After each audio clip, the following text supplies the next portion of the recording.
I'm sure you all heard that announcement. My name is Rich Hebner. I'm a management analyst here with the City of Monroe.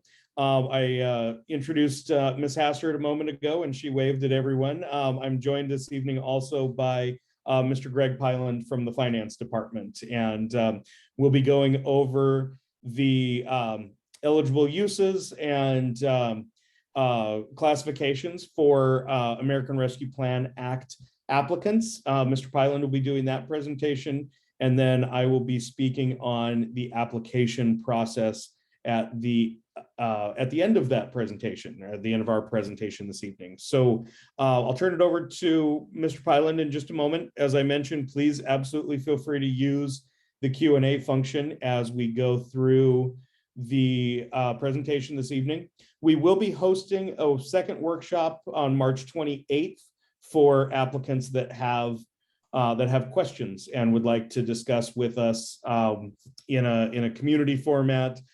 We also, Mr. Pyland and myself, are available for meetings, the two of us. I was about to say one-on-one, but it would technically be two-on-one. But Greg is our finance guru for ARP awards, and I'm the primary contact for the application side of things. So Mr. Pyland and myself are available to meet with any prospective applicants that would like to speak with us in a more two-on-one format. So with that, those of you that participated in our round one applicant workshop, a lot of what you're going to see and hear this evening will sound familiar, but there's been some important updates to the program and process. So we're just very thankful to everyone that has joined us this evening. With that, I would like to turn the floor over to Mr. Greg Pyland. Thank you very much, Rich. And I think going on to the next slide, I think there's some contact information as well. So as Rich has kind of said, we're really here to help provide assistance to you. So you see that the mayor's contact information, our city administrator, and Becky, our finance director's contact information is there. But Rich Hebner and myself are more than willing to help people as they go through the process to understand, because there is a ton of information that we'll go through tonight. And one of the things we want to really reiterate to people too is, if you are awarded an award through the city process, we will take time individually, and we've been doing that with round one as well. So we've been meeting with people individually, helping them go through this process, because there is a lot of requirements with this federal award itself to make sure that we're in compliance. And so we are resources here for you. We want to make sure that we're providing you the assistance that you need. So we'll go on to the next slide and talk just a little bit about the program overall. The city is going to receive approximately $5.5 million under the American Recovery Plan in 2 tranches. We've already received the first one. We'll receive the second one later this year. But this money was really given to local governments responding to the economic and public health impacts, as you see on the slide here. The thing we really want to focus on tonight, like I said just a little bit earlier, is the any subrecipients or a contractor, and we'll talk about the difference of what a subrecipient is and what a contractor is. There is compliance items that you would need to follow if you are awarded money through this process. So this workshop is really going to provide you that overview, and then we can get further on down the process if you are awarded, and talk about how we can make sure you stay in compliance with the requirements that the city has, and also the federal requirements themselves. So going on to the next slide is something that Rich is going to talk a little bit later about as well, and it's the eligible use category. So this is really small. I can't really see it, and so I'm sure everybody else is probably along those same lines, but we just really want to highlight what the eligible use categories are. And as that's going to be a part of your application process, you'll have to identify, sorry, go ahead, Rich. Oh, no, Greg, I didn't mean to interrupt you. I was just going to say I had something to add when you were done. So you go ahead, you finish up first, please. So on this slide here, you can see the main categories that we're talking about for the folks that are watching today that are going to go through the application process is under categories 1 through 4, and that's public health, negative economic impacts, services to disproportionately impacted communities, and premium pay. So there's a lot of detailed subcategories underneath each of those headers. That will be a part of that process that you'll do in the application. And Mr. Hebner is going to show you where this particular document is later on as well. But your application will need to fit within one of these specific categories of the headings 1 through 4 itself. So go ahead, Rich, sorry. Not a problem, Greg. I just wanted to add to that. As Greg said, I'm going to be showing you all later in my portion of the presentation where this document can be found on the city's website. It's also included as an appendix to the application packet in this second round. So it's available for you right in there as you're preparing your application. I'll speak more about this during my portion, but we just want everybody to know as well that what you're seeing on your screen does not replace the city categories that if you were around one applicant you're familiar with. So as I'll be speaking more in the application section, your project will need to fit into both a city project category and one of these federal expenditure categories that's on your screen, and we'll speak about a little bit later in the presentation. Greg, back to you. Perfect. So we'll go on to the next slide, and we're going to talk just a little bit about the difference between a subrecipient and a contractor. This is very important because there are certain things a contractor needs to do to remain in compliance with these awards through the ARP program. There is more and a little bit more restrictive rules that the subrecipient must follow to remain in compliance. And so you can see that there's some information about the general distinction between what a subrecipient is and what a contractor is. And Mr. Huebner and myself were actually meeting with a round one awardee earlier today. And I thought one of their awards really fit well into the distinction of what a contractor is and what a subrecipient. And so in that situation, a contractor could be if you are awarded money through this program and you are hiring a professional service, somebody to come in and provide training classes within your service group or your service business itself. So that is, you're hiring somebody directly, they're the end recipient, and you're bringing somebody in to provide some assistance to do some training. Where it gets into the issue or the situation of a subrecipient is if you have somebody, you receive money and you have a group of people that you're going to make a determination of how they receive money. You're going to have specific criteria that you determine who's going to receive money, and then they take that money outside of your organization. That gets into the category of subrecipient. So kind of think about it, if the money ends with you and your organization, you're a contractor, but once you start having your own set of criteria that you determine who's going to receive money or who's going to receive a voucher, and that they're going to be taking that outside of your organization, that's when you get into the subrecipient category itself.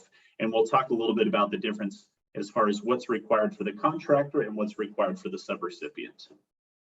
I'll add to Mr. Pyland's statement there really quick. There are projects in the first round that we realized as we've gone through the contracting process that some of their project would classify as a contractor and another element may classify as a subrecipient. So if you have a project where the work that you're doing is a little bit of column A and a little bit of column B, it's important to know that we as the city need to classify that contract by the most stringent guideline, or the most stringent category. So your entire project would be treated as a subrecipient at that point. So just something to keep in mind as you're planning how your project would be completed.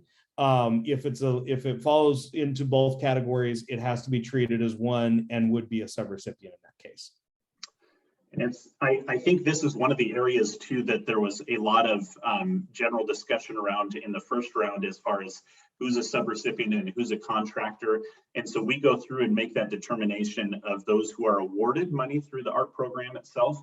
And then after that, then we start to, like we talked about earlier, start to meet individually with those to say, you're a contractor, this is what your requirements are, or you're a subrecipient and this is what your requirements are. And so on the next slide, we'll start to talk about if you are a contractor as determined through this process after award. There is one of the main areas that you will be required to remain in compliance with is allowable costs. Now there's a kind of a caveat to that. You see an asterisk at the bottom, there's some additional information. So allowable costs is one thing, but there's also if your award has the information that you're going to be purchasing anything, a tangible good, any kind of capital improvement, you will be required to follow the city's procurement policy. And so we'll talk a little bit more as we get further into tonight's presentation, but that's something to keep in mind. If it's something that is something that's a capital improvement, there are requirements that you follow the city's procurement policy as well. And so that will come into play for contractors and also subrecipients. So we'll go on to the next slide there. So we just talked about allowable costs, but here's a list of some of the items that are allowable costs. You have to prove that you have to prove with evidence that the program deliverables were met. So within your application, you're going to be describing what your program is going to be provided if awarded money through the award program. So you will have to show that the deliverables that you set up with your application itself were met through this process. And then one of the big things is this original documentation. So as we're starting to go through round one and we're starting to do some reimbursement requests for individuals that were awarded in round one, this is a reimbursable program, which means that you have to spend the money first, and then you come back to the city, you fill out the invoice itself, and you provide this backup documentation. So things like invoices, receipts, if it's something having to do with rent, the lease that you have that shows that you're in that property, if it's something that has to do with paying for employee staff time, those timesheets and payroll registers. But we're being very careful in making sure we're going through meticulously through the requests for reimbursements that the city are receiving. And we're making sure that all of this invoice, receipts, leases, timesheets are included with those requests. And so that is something, just so everybody is aware, once you start to submit those requests for reimbursements, we will need to have all of the backup documentation along with the invoice that you submit to the city for payment. One of the other things that we have on here is a W-9. The last point here is each reimbursement request contains the certification defined in section 200.415A of the Uniform Guidance. Now, this is on here, but everybody can rest assured that this actual statement that is required is contained within our invoice. So as we went through the process of designing the invoice, this language is actually contained in there. So you, by signing the actual request for reimbursement to the city that you send to us, will be taking care of that last checkbox too. So that one is kind of taken care of with the invoice itself when you submit that to the city for reimbursement. So here is a list of non-allowable costs. And the first one we're going to put on there is if you are purchasing something like we talked about earlier, a goods, a capital improvement, there cannot be any expense that happens prior to the contract execution. So if you are purchasing something that has to follow the city's procurement policy, any expense that's incurred prior to the contract executing, which is you signing and the city signing after award, none of those expenses are going to be allowable in this second round. A couple of the other things to kind of highlight: damages covered by insurance. So if you're already receiving insurance reimbursable for damages, that's not something that's covered.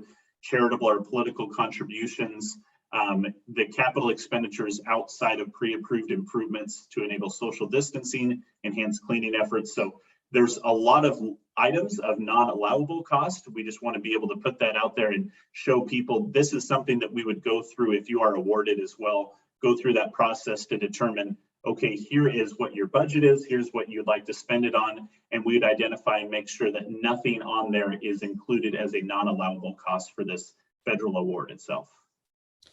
And Greg, I really appreciate you using the word federal at the end of that. That's a really important thing to know. Even though the city is the agency that will be awarding funds to our awardees in this second round, these are federal funds that have come from the federal government down to the city. And so a lot of what you're hearing tonight are federal guidelines. One thing I want to make sure that I add, especially in relation to the charitable and political contributions as a non-allowed cost, that is specifically to the recipient's use of federal funds. It in no way limits you as an individual, or if you're a 501c6 nonprofit or a for-profit business.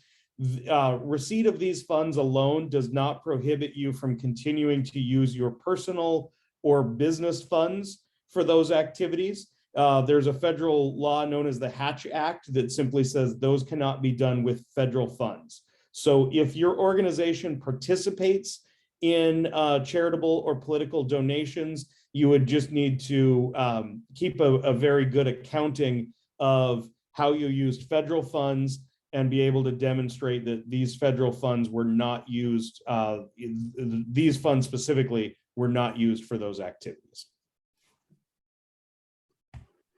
So now we're going to start talking about subrecipients. So we've kind of already covered the compliance aspect if you're considered a contractor. Now we're going to start to get into a little bit more of the in-depth of the subrecipients. What we've already talked about, the subrecipient will still have to comply with, but now we're going to talk about the additions that the subrecipient will have to follow. So as you see this first bullet point, I think this is really good too. Subrecipients are subject to all ARP compliance requirements. And so there's a lot of information, once again, that we're going to go over, but just keep that in mind. If you are a subrecipient, there is going to be some additional work that we're going to have to work with you on to make sure that you're in compliance. So in this city, or in this situation, the city is going to be a pass-through entity to a subrecipient. And as the city is a pass-through entity, we really need to monitor the subrecipient awards to make sure that it's used for authorized purposes, complies with federal laws and regulations of the terms of the award, and that those program goals are achieved. A lot of that information is the same as for the contractor as well. And now we'll kind of get a little bit further into the subrecipient and start to show you some of the differences that subrecipients must stay in compliance with. So we'll move on to the next slide here. So the city's pass-through entity monitoring of the subrecipient awardee includes reviewing the awardee financial and performance reports, review and follow-up of issues identified in awardee audits, and resolve any audit findings related to the ARP program. There is also a risk assessment that all subrecipients must fill out prior to having that contract fully executed. So if you are considered a subrecipient, you'll receive from the city a subrecipient risk assessment itself, where we have to go through all things like financials, making sure that you have a procurement and travel policy, that you're keeping the money that you receive from the city for this federal award in a separate bucket itself. And so there's a lot of questions that go into this risk assessment itself that you'll need to make sure that you're following, and the city is going to have to do other additional things like site visits to make sure that you're performing what the program is that you've stated in your award and your application itself. Go on to the next slide, please. So just kind of talked about that risk assessment. Here's a little bit more information. So it's going to include training and technical assistance, and we just talked about that on-site review. But I think one of the things that I just want to really make sure that we continue to talk about is the training and technical assistance, because we are, as we're now kind of working through the first, award process itself and going into the second round. I think we've learned a lot throughout this program, throughout the first, giving of the money and of ARP dollars themselves. And so going into the second round, we're able to provide, that much training that we provided to those in round one, but we're continuing to provide that kind of information for those in round two. So once again, a lot of that training will come after the award process for those that receive an award from the city. But we are definitely here to help provide and go through the process of looking at your budget after award and making sure that everything is compliant as a subrecipient or as a contractor itself. So we'll go on to the next slide, please. So the compliance requirements, and this is a long list, and then we're going to talk about each individual one on the slide. So the allowable activities and cost principles, the eligibility, talking about equipment, procurement, subrecipient monitoring, which we've already done a little bit of. We'll talk about program income and how that is something that you'll have to make sure that you're accounting for any reimbursement requests that you make to the city, the reporting aspect, and the civil rights compliance. So allowable activities, the subrecipient is responsible to ensure that funds they pass through to beneficiaries are for activities authorized by the U.S. Treasury. So this kind of gets back into the example that we talked about earlier. You're a subrecipient if you have your own set of criteria and you're passing that money along to somebody else. So you are then responsible to make sure that that subrecipient, as you are passing through the money, is using it for activities that are authorized by the U.S. Treasury. So your organization has to develop and implement effective internal controls, making sure that under the SLFRF award, it's an eligible use, and that you document all of your determinations. So documentation is a really big part of this for both contractors and for subrecipients. But subrecipients, since you have so much more happening with the dollars after you receive them, if you're passing them along to somebody else, a lot of documentation needs to be done to make sure you're in compliance and therefore the city's in compliance, being a pass-through entity to subrecipients or contractors. The cost principles themselves is just the requirements for documentations as described above.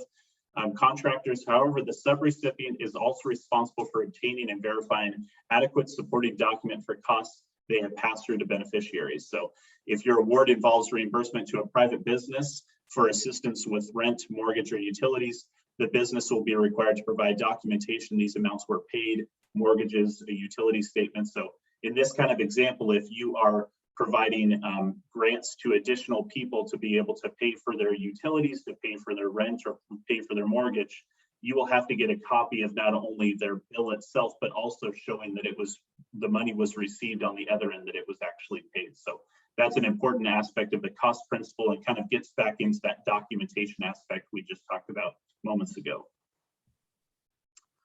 So eligibility under this program, recipients are responsible for ensuring funds are used for eligible purposes. We talked already earlier about that long list of things that were eligible and the list of things that were not eligible under this program.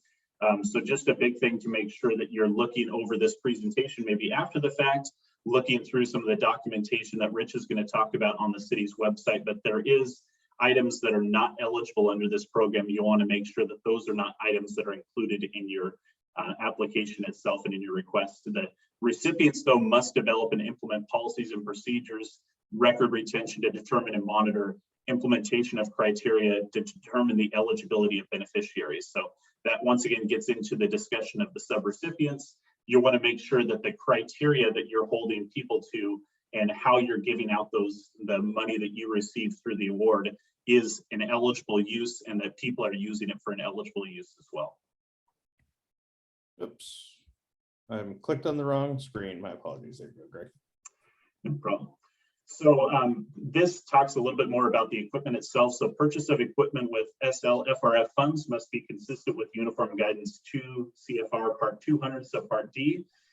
Equipment acquired under this program must be used for the original authorized purpose consistent with 2 CFR 200.311. So equipment acquired using these funds shall vest with a non-federal entity. And so this is something we can talk about too. If when you put in your application, if you're submitting and trying to purchase equipment itself, that process of the equipment. But I think one example kind of came into play too. If you're buying equipment and then all of a sudden after a couple of years, you don't need that equipment, that's something that we'll have to talk with you about too as we go through the kind of individual one-on-one sessions after the award process, because there is additional requirements for that equipment. And I think one of the big things too is that there will have to be an inventory process that's conducted. So if you are a subrecipient or if you're a contractor, if you're buying equipment, you will have to be able to prove to the city that you still have that equipment, that it's done in a inventory process, that you're keeping track of it, and that it's being used for its original purpose in the award itself. So now we're talking a little bit about procurement. We talked about it earlier that anything that has to follow the city's purchasing policy, expenditures prior to the execution of a contract will not be eligible. There's a lot of information out there about the federal procurement policy, which is 2 CFR, which is CFR is the Code of Federal Regulations, but 2 CFR 200.318 all the way through 0.327. Here you see that the micro purchase threshold is $10,000. It talks a little bit about single source, but the big thing here too, and something that if you are awarded, you'll get in your contract, is the city's purchasing and procurement policy. So the city's procurement policy is actually more restrictive in most cases than the Code of Federal Regulations 200.318 through 327. So you will need to make sure that you're following that purchasing policy. I think it's a great document that we really encourage and make sure that people read through it, because there is requirements when you're making any kind of procurement of goods or any kind of thing that would fit within this procurement umbrella.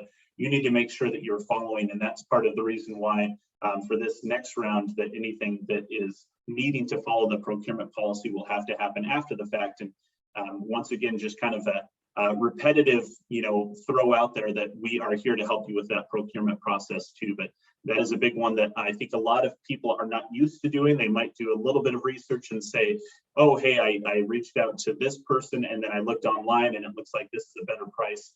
There's some documentation standards that we have to follow as the city and as a subrecipient making the purchase of equipment, or as a contractor making the purchase of equipment. These are things that you would need to follow too in the process, and we'd be happy to work with you through any kind of procurement that you have of equipment or something that falls within this umbrella itself. So just a little bit more talking about subrecipient monitoring. When the city provides a subaward to a subrecipient to carry out part of a federal program, it takes the additional responsibility as a pass-through entity. So we talked about this a little bit earlier, but the city is the pass-through entity to the people that are awarded as a subrecipient or a contractor. But once you pass through that money, once you pass it on to somebody else, you then become that pass-through entity as well. And you're required to manage and monitor the subrecipients to ensure they're in compliance with the requirements of all of the documentation we've talked about today, but making sure that they're also using the dollars that they are provided for the original purpose in the program that you submitted that is within a eligible use category, and that's something that's an allowable expense. So program income, we talked about this a little bit earlier when we looked at the list of the different items for compliance. So program income, there's a great example down here. If you have a meal program and the meal program accepts contributions towards the cost of the meal, then this is a contribution would be a program income. So that's something that you would need to identify on your application itself if you expect program income. But also when you get to the point of submitting an invoice to the city for reimbursement after the expenses have already happened, you'll see that there is a spot on there for program match and program income.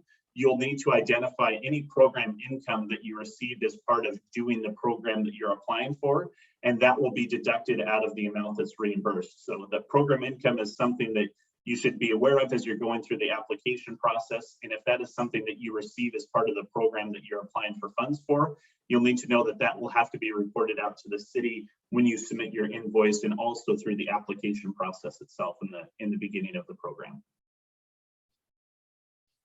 So there's a lot of requirements around reporting.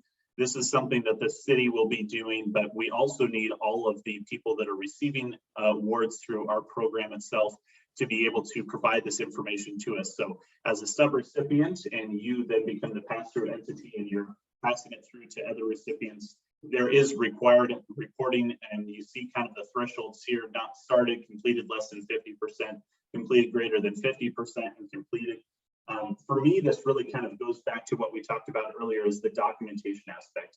Knowing when, if you receive $10,000 and you're a subrecipient and you're passing it along as vouchers, documenting each time any of those vouchers are provided out, and knowing when you're at that point that you've completed less than 50%, you've completed greater than 50%, or you've completed your program, you've handed out all the vouchers. But that's really something to take into consideration if you are awarded funds and you start to go through that process of doing the distribution. If you're a subrecipient, you need to be able to tell us where you are in that process. And so really keeping that documentation is pretty crucial in staying in compliance with the program itself.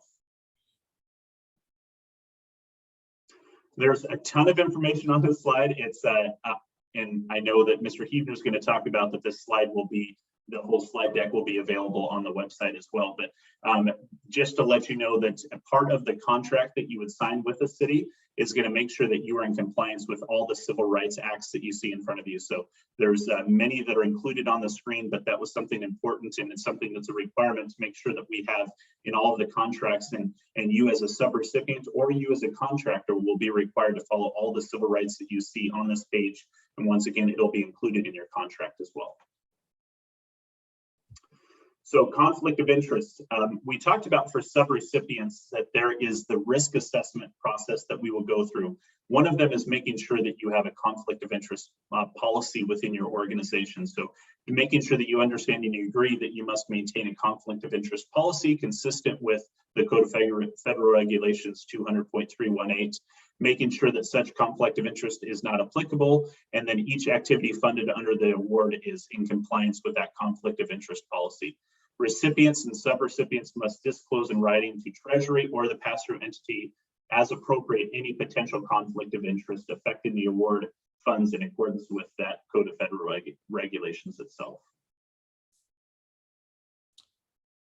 So Greg, the next slide starts my presentation on the application. So anything you'd like to conclude your portion of the presentation with? You know, I think I started my portion of the presentation with this, but I'll finish. That was a ton of information in about 20-25 minutes. So really want to make sure that we're not overwhelming everybody that's watching the workshop tonight, and to ensure you that we are going to be here to help you go through this process if you are awarded.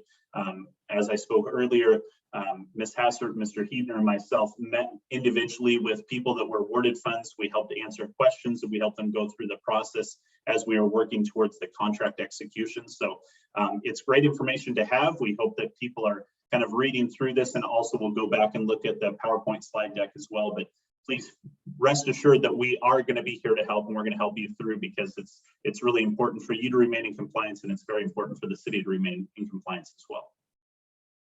Absolutely. Thank you very much, Greg. I'm going to, everyone, I'm going to stop sharing screen for just a moment so that I can share a different screen, because for my portion, I'm going to be flipping between a few different documents. So bear with me for one moment, if you would.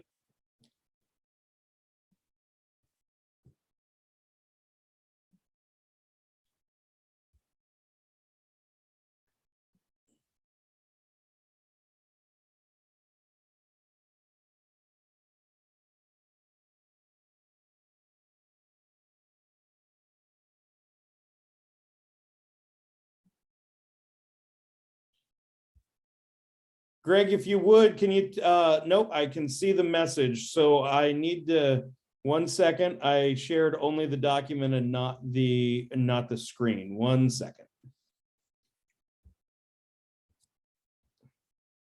See if that. All right.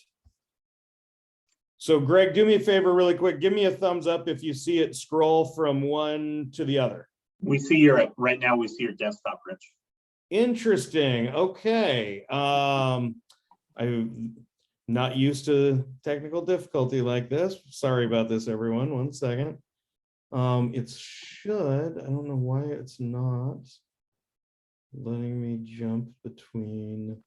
Well, it's probably because I have the documents in full screen mode. Zoom might not be, oh, you know what? Let me try. How about now, Greg? Are you seeing the slide deck? Yes, now we see the slide deck. Yep. And did you see it jump to the application? Yes. All right. I was just sharing the wrong screen number. Apologies, everyone, for the issue there. So the reason I did this is so that you all can see. I'm going to be still in the slide deck, and then as I go into specific examples, I will jump into the actual application packet and the evaluation criteria documents. So I just wanted everybody to be able to see those. I apologize in advance as I scroll. I apologize in advance if anyone gets dizzy. So I'm going to start first off by showing you the city's webpage. This address up here, it looks really long, but the important thing to remember is monroewa.gov/1050. If you remember and write down just that portion, it will take you to our American Rescue Plan Act page. If you just do monroewa.gov/1050, it'll fill in the rest automatically and take you to this page. So when you arrive here, you'll see sections related to the second round applications, the applicant workshops, and then it goes into introduction and fund distribution process. What I really wanted to show everyone today is if you scroll to the bottom of this page, you'll see a header that says related documents. And that's where you'll find everything that we have published to the website that is related to the ARP program. Tomorrow morning, I will add a copy of the slide deck presentation to this section, but you can see here the evaluation criteria, the application itself. This link right here is to the workshop recording currently from our first round. I'm going to replace that tomorrow with a copy of this recording as well. The city procurement policies and procedures that Greg mentioned.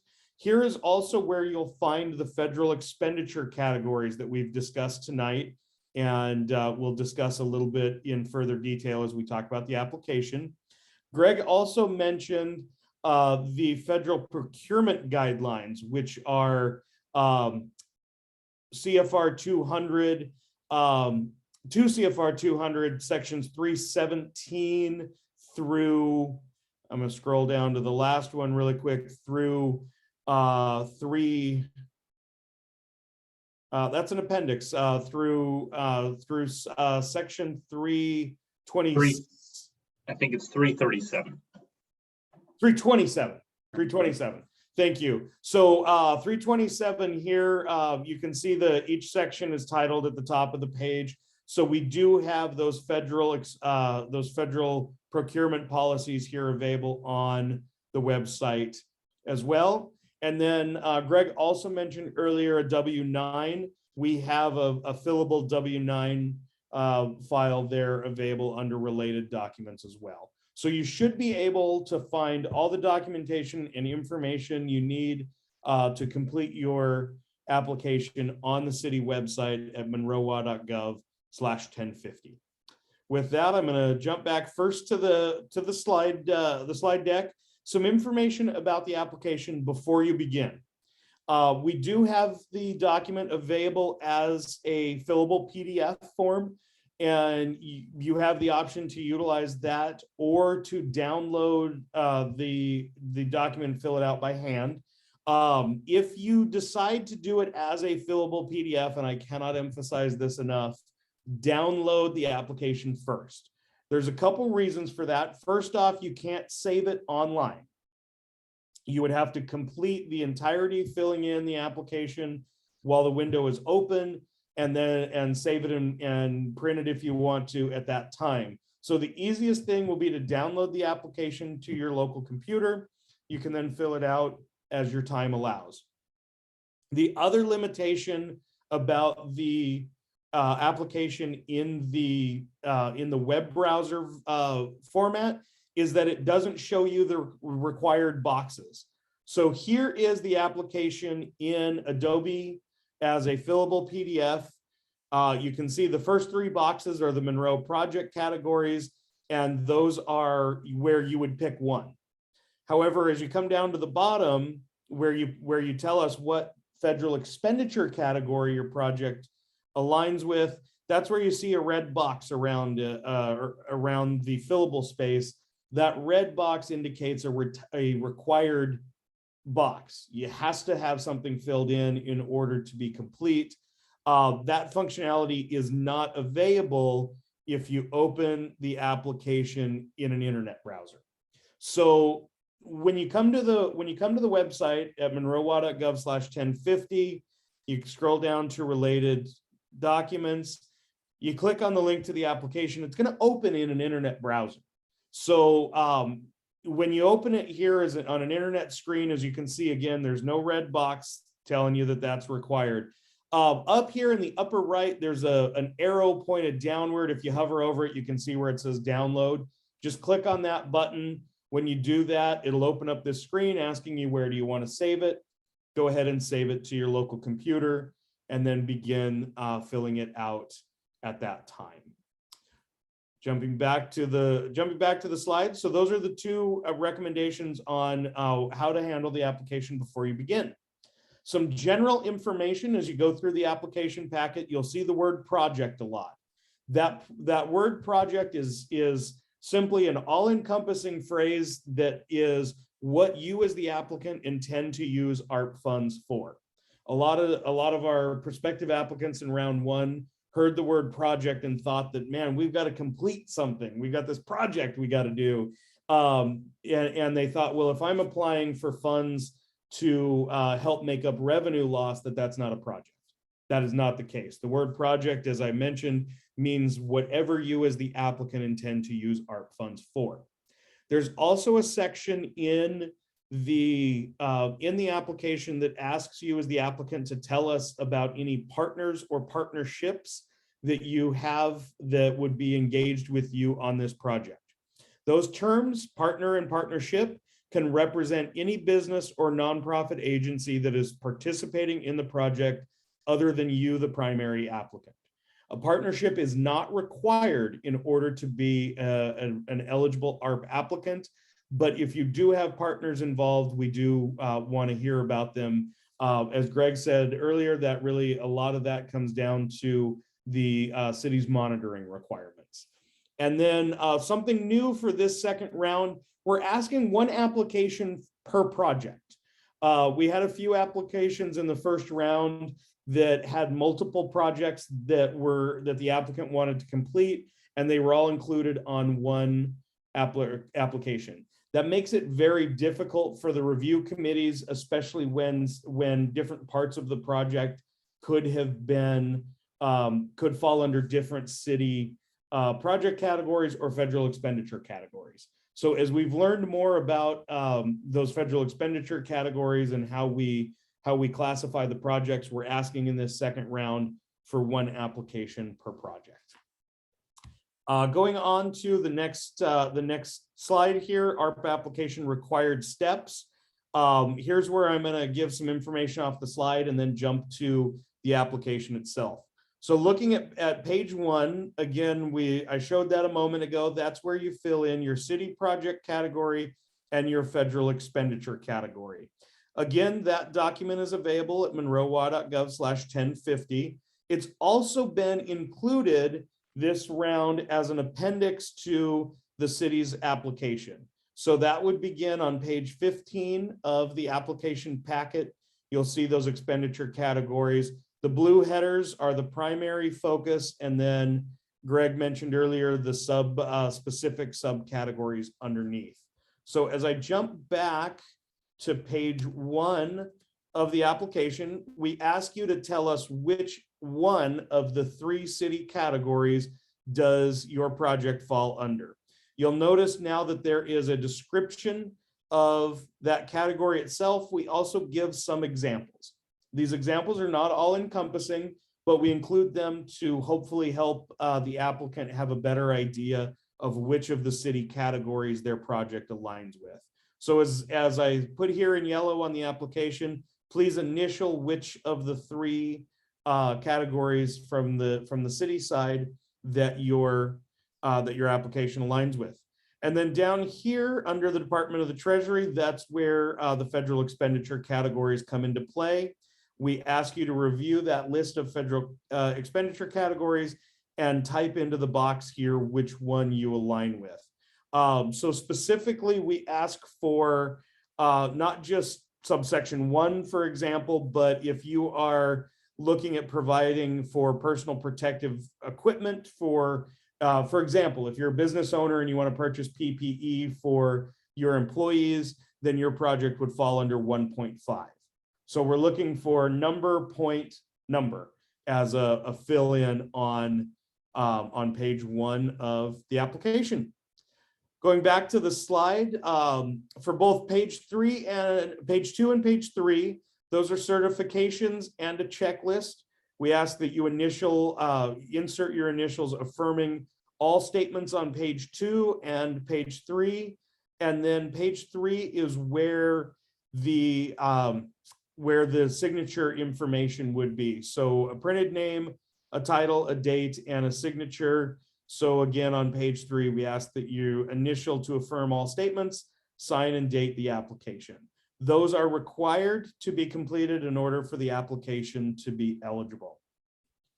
This year, or this round, excuse me, a difference that we've added is a separate applicant information page for businesses and nonprofits, and a separate one for individuals and households. So those begin on page 5 and 6 of the application packet. You can see here, page 4 is just the general information of the submission deadline and where to send your application packet to.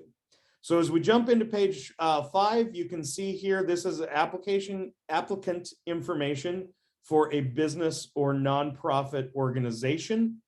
And the header underneath, if applying on behalf of an individual or household, please insert NA into the required boxes and skip to page 6. Ms. Hassard, I see your hand. I'll circle to you in 1 second. So page 6 is the applicant information for an individual or household. Similar statement here, if applying on behalf of a business or nonprofit agency, which you would have completed above, then please insert NA in the required boxes and skip to page 7. Ms. Hassert, do we have a question? We do. There's a question asked about, will the grant money be considered taxable income? And I think the answer, as with most things, is it depends. It is my understanding that most of this ARPA money is considered non-taxable, but again, it depends on exactly what the use is for. If this came through as an anonymous attendee, but if that attendee would like to reach out to us individually tomorrow and talk about specifically what they're thinking of for use, we can certainly do some research for you to be able to answer that question more fully. Thank you very much, Ms. Hassert. And I think that answer was perfect, and probably what Mr. Pyland and I were both thinking was, it depends. That was also an opportunity to reinforce, as Ms. Hassert said a moment ago, and as Greg and I shared earlier, we're happy to be available as a resource. So definitely do please feel free to reach out to us with specific questions related to your specific planned project, and we're happy to answer those or research them as needed. So as I jump back to the slides, we go forward, and one of the things as we move into the essay question portion of the application, I mentioned here the questions are now grouped by their corresponding evaluation criteria. So as I showed on the website here under related documents, as you prepare your application, the criteria by which the application will be reviewed is available as a related document. That's another document I have open here. And you can see there's 6 boxes. There's project evaluation, demonstration of need, community support and partnerships, financial support, and project budget. Those 5 all have scores corresponding to them. The last one is a general question for our reviewer. Do you believe this project should be a priority? Because there's no points assigned to that category, you won't see funding prioritization in the application with any essay questions attached. So just wanted to draw everyone's attention to the fact that there's 6 categories on the evaluation criteria. There's only 5 sections on the application with questions, and that's why. This one is just a general question for the reviewers. So again, the questions are now grouped by evaluation criteria. They begin on page 7. So page 7 and 8 are questions related to project evaluation. Those are qualifications of the applicant, the project goals, and the alignment with city and federal categories. So jumping here to page 7, that's again, you'll see the header at the top of the page, project evaluation. Each question has a maximum of 500 characters, and sometimes these questions will jump onto a second page. So really, in trying to keep with the grouping of the questions, if there's only 1 or 2 or a limited number on a page, there is a note here saying continued on next page to help the applicant know, yes, you're not done. There's more to take a look at. So beginning on page 9 is where we get into the demonstration of need. There's 2 questions in this area, and I want to make sure I let everyone know. The first question here is this project included in an adopted city or county plan or another documented community need? And we give some links to some specific plans that detail a lot of the needs of the Monroe community and Snohomish County as a whole. It is absolutely not required that your project be in one of these projects that we link here. So do not feel bad or worry that it's detrimental to your application if the answer to this question is a simple no. The next question says, briefly describe the COVID-created need of the Monroe community that this project addresses. So that's why I say, don't worry if the answer to the above question is no, because there's a separate question here that gives you the opportunity to tell us what need you and your organization have identified that your project would address. So 10 and 11, we move into community support and partnerships and financial support. So again, there were 2 questions on this page. So then you see continued on the next page. We jump to page 10. There's really only 1 question related to community support and partnerships. Has the applicant secured partnerships within the Monroe community? If so, briefly describe the partnerships and list community and/or business partners.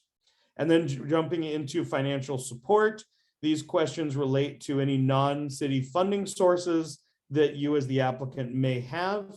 And have you applied for other state or federal or local funding? And if so, please describe what those are. A couple other questions related to funding sources on the second page. Any other funding sources such as fees, donations, and grants? Will the project be completed with the requested funds? And can the project be completed with an award of partial funding? The primary reason that we ask this question is in round 1, we had significantly more requests than we had funds available. So our review committees really had to make a decision of, do we give a limited number of awards to a limited number of applicants and fund those applications at the full amount? Or do we try to support as many qualified and deserving applicants as we can by giving partial funds? So this question is not included as a trap or a gotcha. It really is there to help our review committees have an idea of how they can best spread their available funds around. So we do ask that you be as open and honest with us if your project can be completed with partial funding. And then we ask if the applicant project can be continued after the ARP funds are expired. So those are the questions on pages 10 and 11. As we move to page 12, you get into the project budget.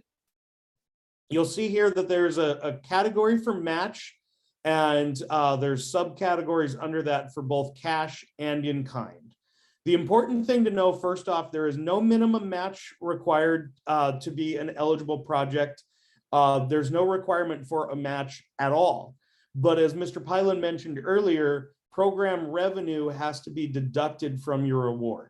So if there is matching funds available, the city absolutely does need to know about those in order for the city and you as the recipient to ensure that funds are used as intended. In kind can be either a tangible item or a service donated entirely, or a discount that you receive on the standard price of an item or a service. So if you're planning to do a construction project and you have someone that is donating a portion of an item or the service that they would provide, then what you would do is list under the cash or in-kind section the value of the discount or the donated portion that you received. So if you're getting a contribution of $1,000 in cash, then that dollar amount goes right there under the cash item. If you're purchasing an item that's $1,000 and the company that you're purchasing it from has offered to sell it to you because you're a nonprofit, for example, at only $500, then you would list an in-kind match of $500. That's the value of the discount that you're receiving. List all line items, even if you're not requesting ARP funds. This provides the reviewer with a full concept of the project scope. So again, if one of the items that will complete your project is that you owe rent on your facility, even if you're not asking for ARP funds, that's a match. And that would most likely, of course, be a cash match, but that really does help our review committees have a full idea of what it will take for you to accomplish the project that you're envisioning with your ARP funds. Then there's a section on page 13, a budget narrative. That's really an open-ended question area for you as the applicant to tell us any additional information that you feel would be useful for the review committee regarding the proposed project budget. Completion of this section is optional, and I realized that I marked that as a required box. So if you have nothing to add, simply feel free to put NA in that box. So moving past page 13, the budget narrative, that's when we begin to move into the appendices of the application packet itself. The first thing you'll find on page 14 is just an example of how to fill out the project budget. So again, this hypothetical applicant had 4 items.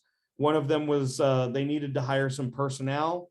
That was going to cost them $10,000, or they were requesting $10,000 in ARP funds to do that. They were adding $5,000 in cash. That line item totals $15,000. They also needed some building materials. They asked for $20,000 in federal funds.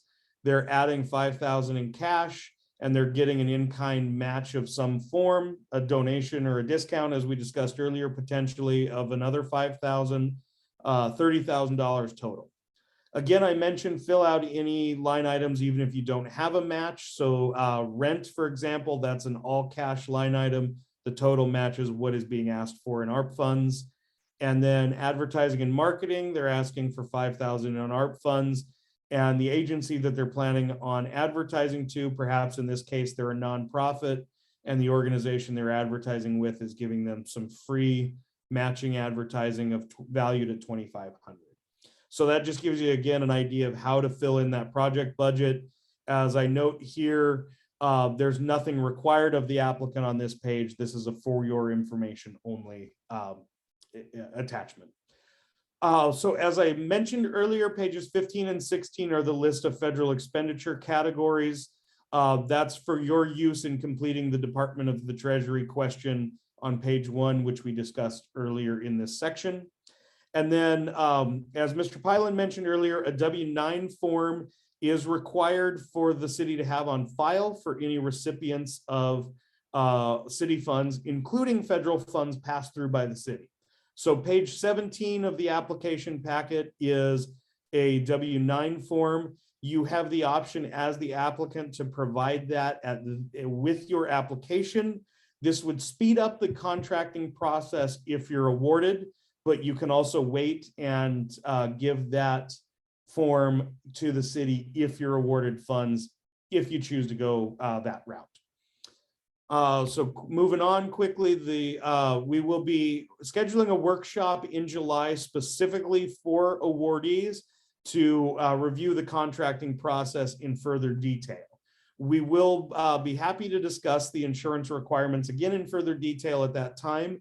But if you're awarded funds, just know at this time that you are required to maintain insurance throughout the duration of your project. And here listed are the general liability and automobile liability minimums that you must maintain in order to be eligible to contract with the city. You also need to maintain workers' compensation coverage as required by industrial insurance laws.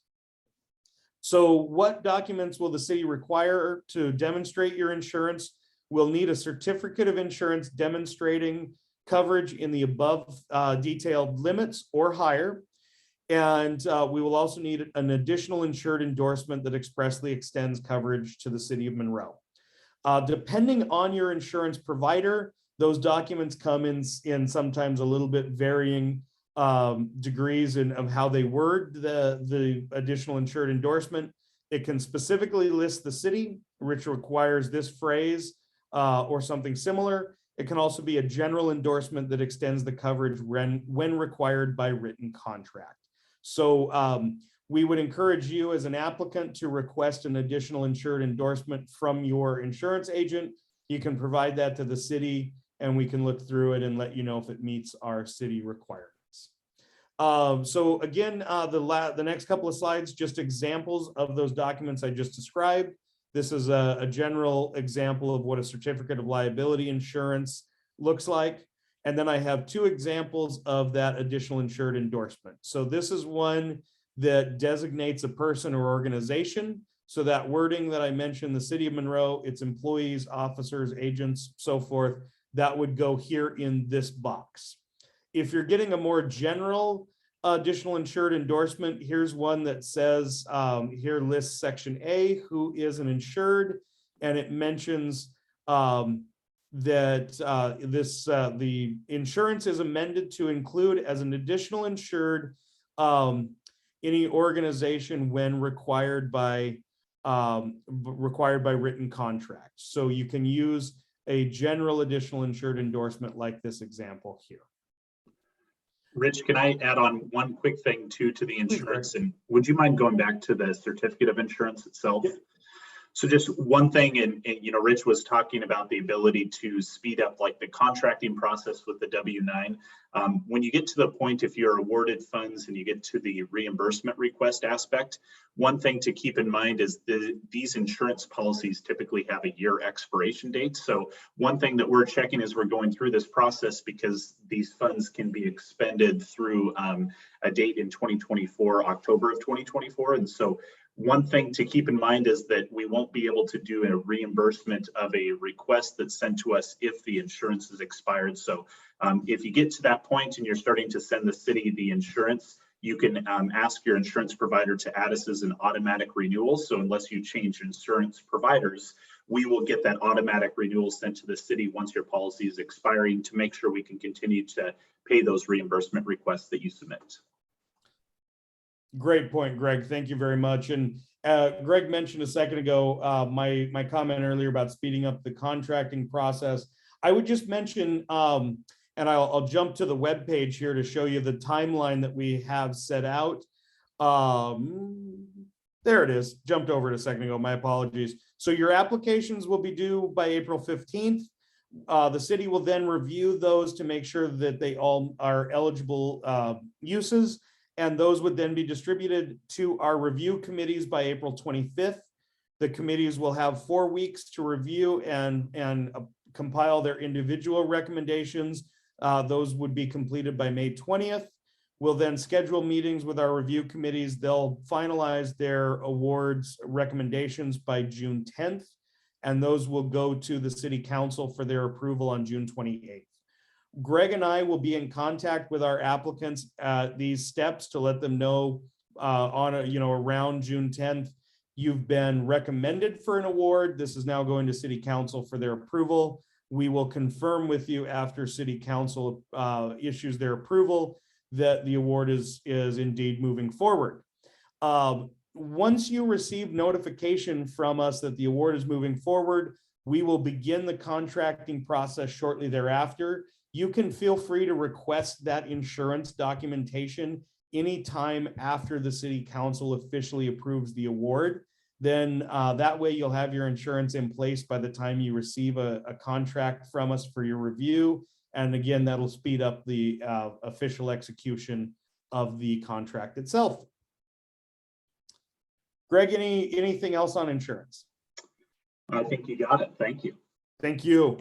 So the last slide here, again, questions on anything that was presented this evening, email addresses for Greg and myself. We are happy to be available.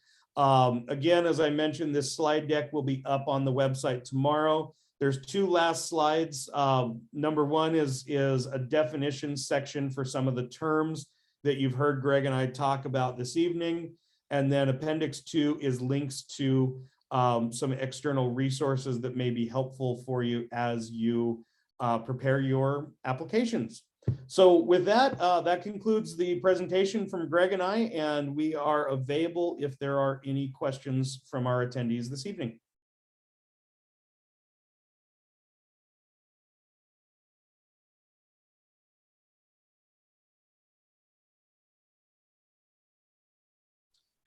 Ms. Hassard, I didn't hear you speak up, so I assume we don't have any questions at the moment.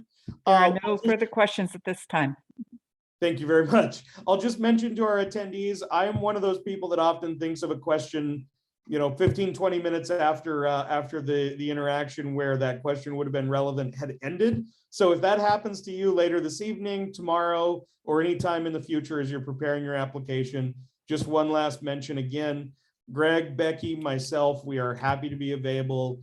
We're happy to meet with you as you're preparing your application. And again, after you've been awarded, we are happy to schedule meeting times with you. So please don't hesitate to contact us with any questions, or if you'd like to just schedule a meeting to go ahead and chat directly.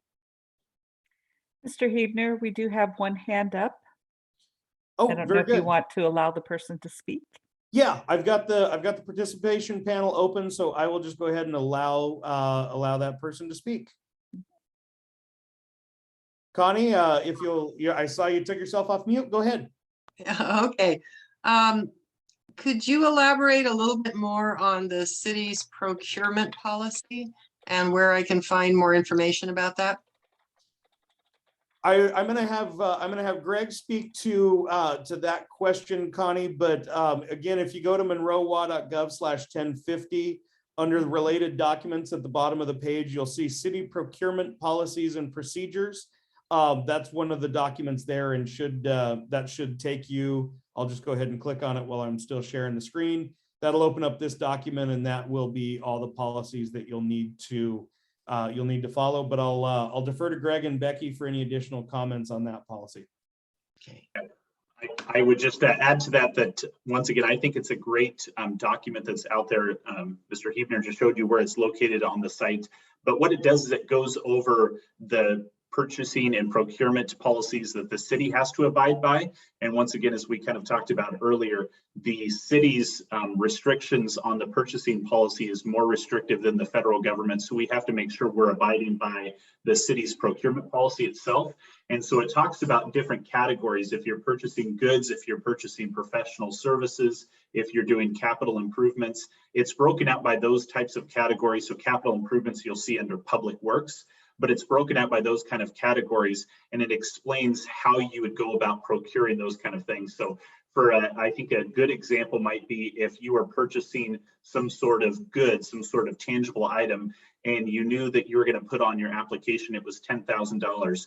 If you went to the city's procurement policy, you would look to see how much the threshold is for you to do a competitive process. So in this situation, for $10,000, you'd have to go out and get quotes for that particular item, and you'd have to show within at least minimum of 3 quotes that you were going with the lowest responsible proposer in that situation. So the person that provides the lowest cost to you for that particular $10,000 item. So I would encourage you, if you're thinking about adding something like a professional service that might be over $7,500, if you're thinking about adding something that might be a tangible good that you want to purchase, look at that purchasing policy and see what kind of requirements you'll need to do in order to be able to make that purchase and get reimbursement from the city.